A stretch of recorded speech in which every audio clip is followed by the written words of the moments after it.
Hey everybody, it's Producer Jay. So Misha has asked me to take a look at a couple of guns that are a little outside of his purview that we thought you guys might be interested in hearing a little bit more about. So far we've taken a look at the Kel-Tec SU or sub 2K, sub 2000, and the High Point 9mm carbine, the 995 TS. Today we're taking a look at something you don't see a whole lot on. This is the Kel-Tec SU-16. Specifically, this is the B or Bravo model, which I'll get into some of the specifics of it here in a second. This is a short stroke rifle in 223, 5.56. Supposedly the SU stands for Sport Utility, so this is meant to be kind of an all-purpose lightweight sporting rifle, and as such comes with these compact little two of these little polymer 10-round magazines. Now they fit pretty snugly, don't really drop free, and then they're also meant to hold two more in the buttstock if you get it lined up just right. Kind of just snap in like that. The other primary selling point on this, again meant to be lightweight, is that it's meant to be compact. This, like the sub 2K, is on a hinge, whereas the sub 2K hinges in the barrel. This actually hinges in the stock. This pin pushes out, which is very tight. It's held in only with friction, with tension. So you'll need a tool or a bullet to push that out. So this is in very tight. I'm actually going to have to use, I've got a punch here. I'm going to have to go grab a hammer real quick to tap that pin out. And then with enough elbow grease and persuasion, that pops out. And then the rifle hinges down. Now I did realize that the magazine was still in there. I had to remove it in order to fold this up. So there is the point of the SU-16, that is to say, lightweight, compact. This is a quote-unquote takedown. Now we'll kind of get into some of my experiences with it. So I mentioned in the sub 2K video that I got obsessed a little bit with the takedown guns. Now, I bought this mainly to use as potentially as a get-home gun, with it being lightweight and supposedly compact with its takedown ability. But you see that even in its takedown form, it's not really that compact. It's still quite long and thick, or I should say tall. So it would be difficult to get in a backpack, in a standard kind of backpack, unlike with like the sub 2K or a braced pistol.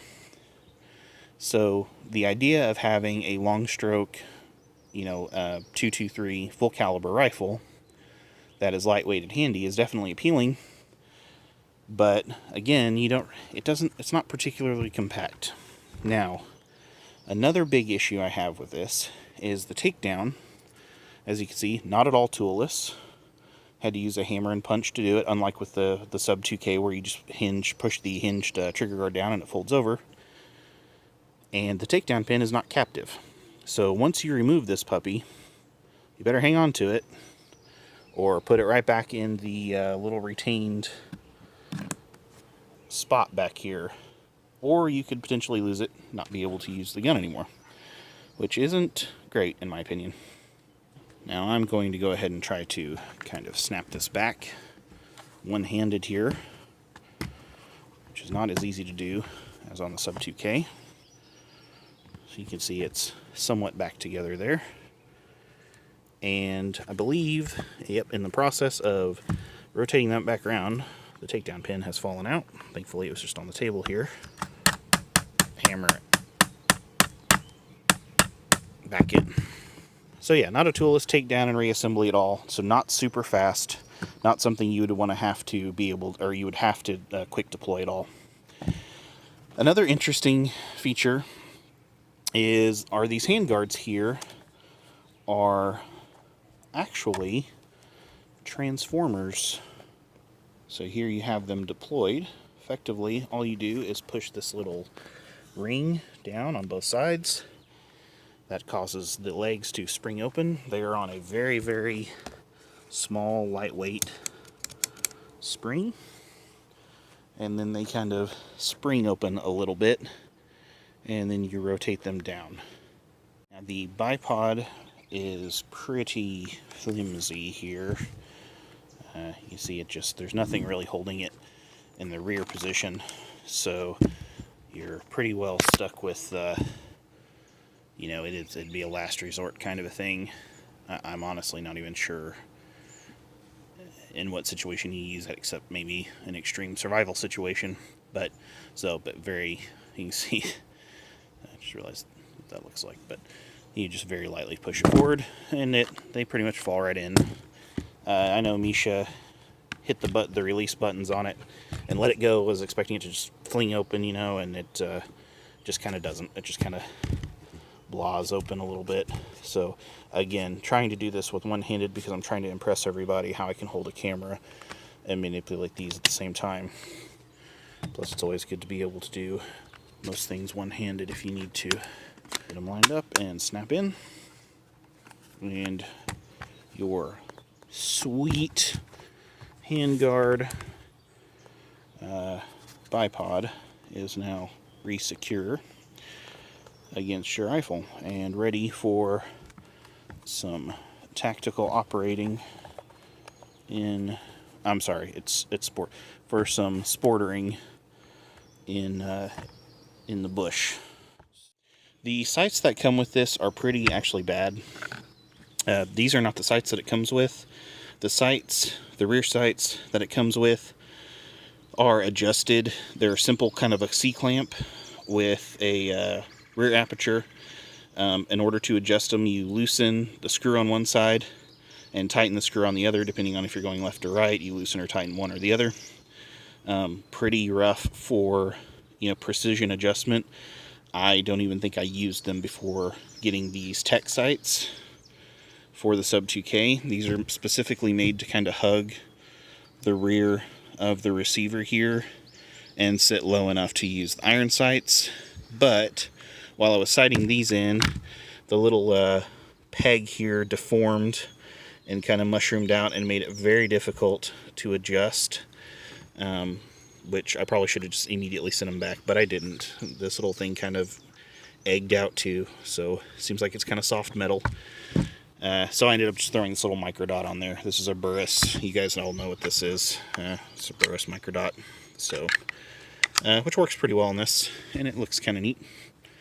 So let's go ahead and cut now over to some shooting footage, and you can kind of see what it looks like. Before we start, I'll go ahead and point out a few things that you'll notice. For one, the Bravo model here is not threaded and has no accommodation for a muzzle device. So you'll see some significant fireballs popping out of there. In addition, between the very lightweight barrel, the Bravo model has an unbelievably thin barrel. Here, I'll show it to you in relation to a shell casing here. Just very thin, which is meant, of course, for weight savings.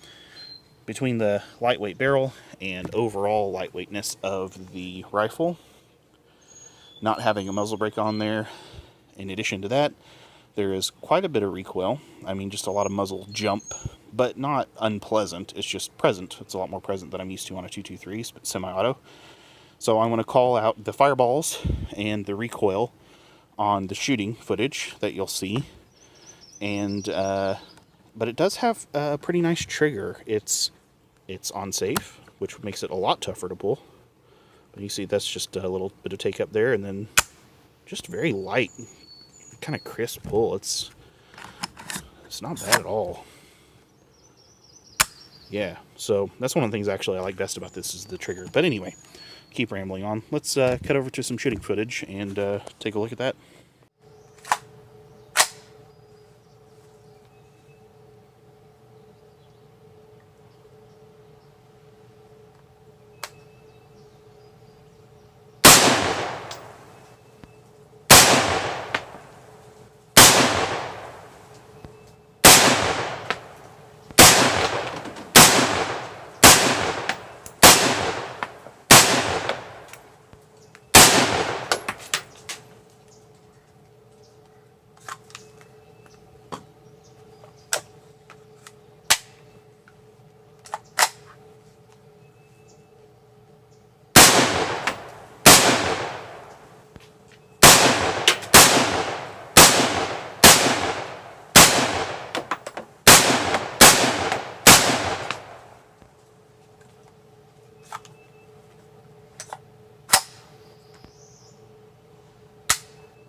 So there was a little bit of shooting there. Now, this rifle has actually been 100% reliable for me, except I tend to overrun the trigger when trying to rapid fire, so very deliberate pulls are necessary, which is a little bit unfortunate because it is pretty fun to shoot. Now, that said, you probably wouldn't want to rapid fire it a whole heck of a lot, again, because on this Bravo model, the barrel is very thin. Again, cannot emphasize enough, very thin barrel.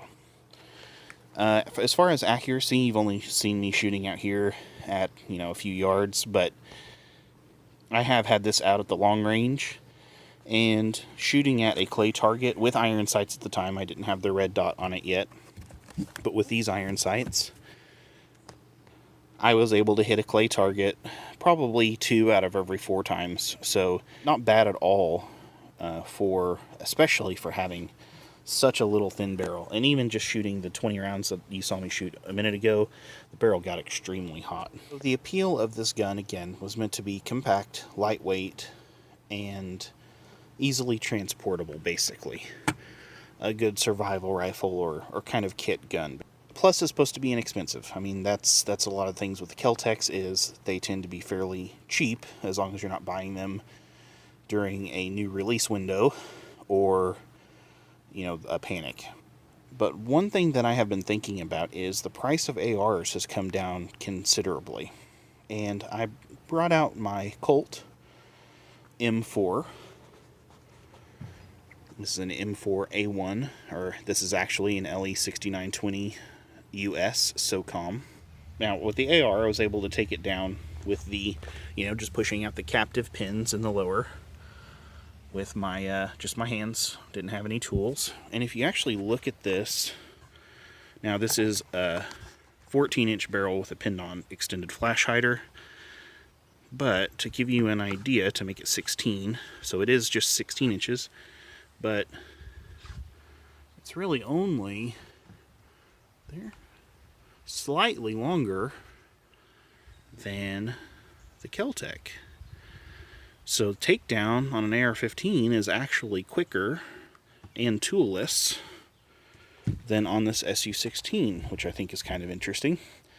Now, you're having to deal with a lot of evil features on the AR, and that might be a consideration for you with your Kel-Tec, but most states, you are able to get some form of AR, and there are a lot of ARs out there that you can build for under 500 bucks. I have a Colt 6520, which is the old school carbine with a pencil barrel, 16-inch, and it weighs just over 5 pounds, whereas this weighs just under 5 pounds. So there are lightweight options out there, especially whenever you move into braced pistols, again, depending on legality, that do everything that this Kel-Tec does, but I would say in a more reliable package, and potentially a better built package. This polymer just feels very soft and thin. These handguards flex and bend a lot. So that's kind of my final thoughts on this. Again, while I haven't had any issues with it from a reliability or function standpoint, I do call into the question its purpose as opposed to a lot of other firearms available out there. If you want cheap, you can get around the same price, that shoots the same caliber, that takes the same AR magazines. So unless you just absolutely need a cheap 223 that is completely featureless, it's hard to justify buying it over any number of other guns.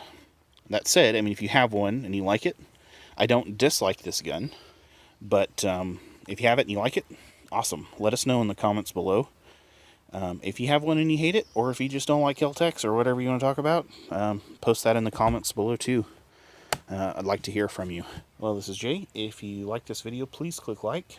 And if you have any interesting stories to tell about your own Kel-Tecs, please post them in the comments below. If I missed anything, if there are any companies out there supporting these to make them better, or any fixes or anything you guys have found, feel free to post those as well to help out anybody who may already have one and be interested in that kind of thing. And be sure to go check out our backlog on our channel and subscribe. And if you're interested in supporting us, please check out the link to our Patreon page.